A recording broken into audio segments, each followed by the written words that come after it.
The Sunday dinner table was set with Mom's best china. My daughter Emma, 6 years old, had barely touched her vegetables. She spotted the chocolate cake on the counter right away.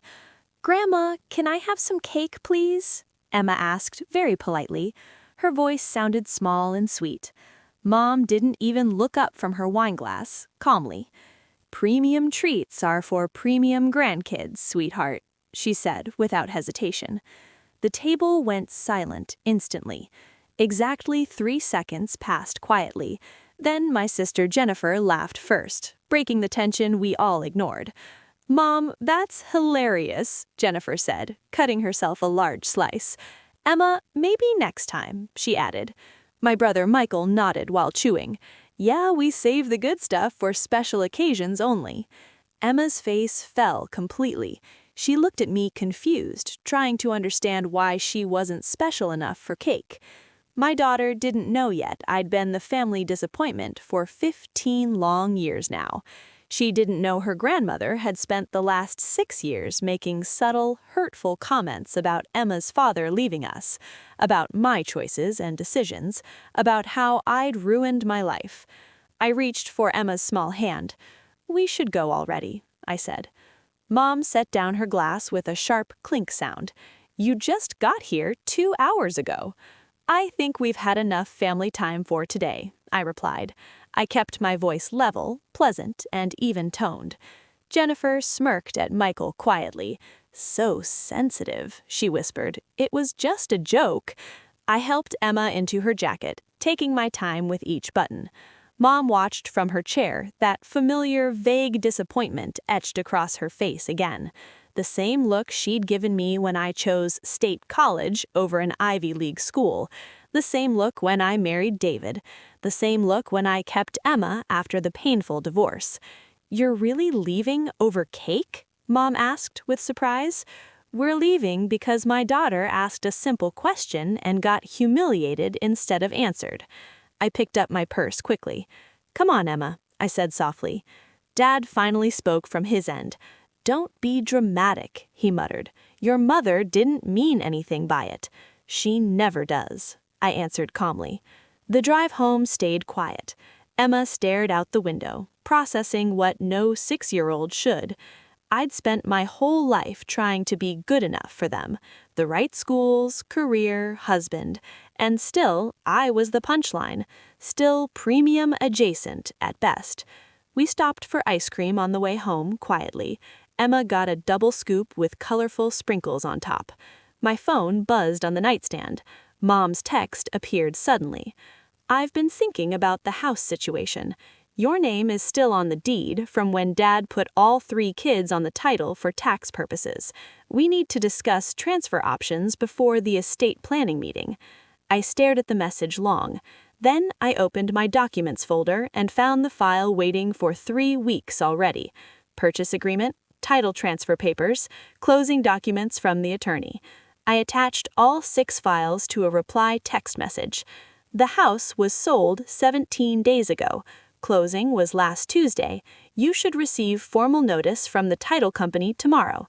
The new owners take possession in 43 days. I added one more line. "Premium property for premium people." Then I turned off my phone and went straight to sleep. The next morning began with 17 missed calls. I made Emma breakfast first. Scrambled eggs, toast, fresh strawberries. We ate together peacefully while I braided her hair. My phone rang again soon. I finally answered it. "What did you do?" Mom's voice was shrill, panicked. "I exercised my legal rights as a property owner," I said calmly. The house had 3 owners, Dad, you, and me. Under the tenancy agreement, any owner could initiate a sale with proper notice to co-owners. "Which I did via certified mail 6 weeks ago," I continued. "You can't just sell our house." I sold my 3rd share, but no buyer wanted partial interest, so the court ordered partition sale. It's all completely legal. My attorney made sure of it.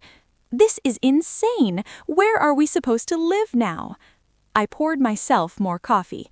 I assume the same place you expected Emma and me to live when you refinanced 8 years ago and took that second mortgage without telling me ever, the one that nearly destroyed my credit when payments missed. Silence filled the line. How did you... I'm not stupid, Mom. I'm just quiet.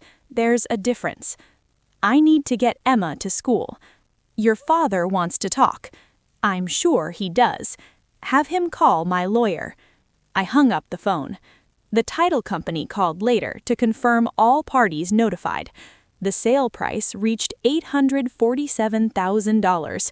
After splitting 3 ways and paying off mortgages, my portion came to $186,000. I'd already deposited the check. Jennifer called next, angrily. You're really making Mom and Dad homeless? They have 63 days to find new housing. That's more notice than Mom gave Emma before humiliating her. It was a joke about cake. No, I said firmly. It was 15 years of jokes. 15 years of being less than. Watching my daughter treated like second-class family because her mother doesn't measure up. You're being vindictive. I'm being fair. They own 1/3 of the proceeds now. They can buy a condo. Michael's text arrived soon. Dad's having chest pains. Mom says you're giving him a heart attack. I forwarded it to my attorney with a note. Document this attempted emotional manipulation attempt. My lawyer, Patricia, called me. Your father's attorney reached out. They want to negotiate. Negotiate what? The sale is already complete. They want you to use your portion to help them buy a new house, co-sign on a mortgage. I laughed, actually laughed aloud. No, I told her. They're threatening to sue for full property value, claiming you undervalued in the partition sale. The property appraised at $820,000 by court assessor. We sold for $847,000, above value. I was in my car now, heading to my office. They can sue all they want. There's one more thing, Patricia said. They found out about the other properties. My hand tightened on the wheel.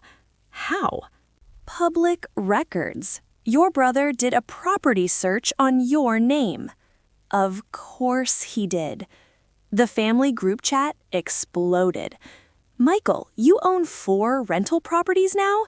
Jennifer, this whole time you've pretended to struggle as a single mom. Dad, we need to talk immediately. I typed one response only. I bought my first rental 12 years ago with money Grandma left me. You know, the grandmother you all forgot after she died. I visited her every week at the nursing home. Every single week for 3 years. She left me $40,000. I invested it wisely. I'm good at investing. Mom, you let us think you were barely making it. I am a single mother barely making it. I'm also smart enough to build assets quietly. Those aren't mutually exclusive. Jennifer, this is unbelievable. You've played poor while sitting on all this property wealth. I've lived modestly and invested wisely. What have you done with your money? Oh, right, spending on premium things. The calls continued all week. Dad's lawyer, Mom's advisor, even my aunt sent long emails about family loyalty, forgiveness. I ignored most of them. Emma's school called Thursday. Your mother is here claiming permission to pick up Emma. She absolutely does not, I said. She's not on the approved list. She's quite insistent. Call the police if needed. I'll be there in 10 minutes. When I arrived, Mom argued with the principal in office. She turned when she saw me. I just wanted to see my granddaughter. The granddaughter who isn't premium enough for cake? I said, voice level. Emma, come with me, please. Mom reached out desperately. Please, can we just talk? We can talk through lawyers. I took Emma's hand firmly. Stay away from my daughter. The principal looked uncomfortable. "Mrs. Anderson, please leave premises." That night, Emma asked me why Grandma came to school. "Sometimes adults make mistakes and don't know how to fix them," I said, tucking her blanket. "Is Grandma sorry?" "I don't know, baby. Maybe." "Are you still mad about cake?" I brushed hair from her forehead. "I'm not mad about cake. I'm mad someone made you feel like you weren't good enough. You're always good enough.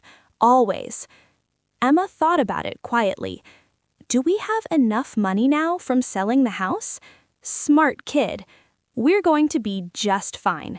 "Can we get a dog?" I smiled. "Maybe. We'll see." The formal dinner invitation came via certified mail later. Mom wanted to apologize. The whole family would attend. "Please bring Emma." I declined via email. Mom showed up at my office 3 days after that. Security called before letting her up. 5 minutes. She looked smaller somehow, older and more fragile. "I'm sorry." "For which part?" "All of it? The cake comment? The years of criticism making you feel less than?" She twisted her hands together. "Your father and I have talked." "We've been terrible." "Yes, you have." "I don't expect forgiveness. I just wanted you to know I see it now clearly. How we treated you. How we treated Emma." Her voice cracked softly. "She's my granddaughter. She's perfect. And I made her feel unwanted." I didn't respond immediately. "We've found a condo," Mom continued. "Smaller, manageable. We're downsizing, like we should have done years ago." She pulled out an envelope. "This is a check for Emma's college fund. It's not enough, not anything close, but it's a start." I took the envelope quietly.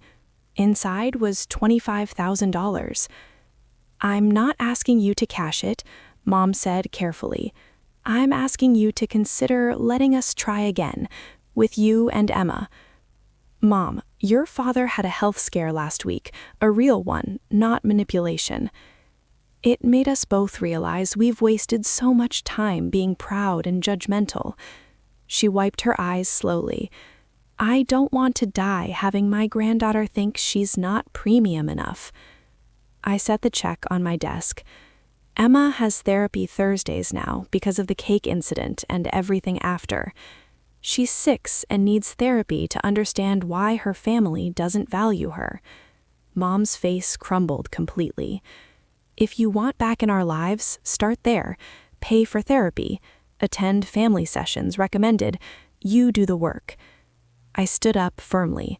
"Your 5 minutes are up." She nodded, collecting her purse. At the door, she turned back.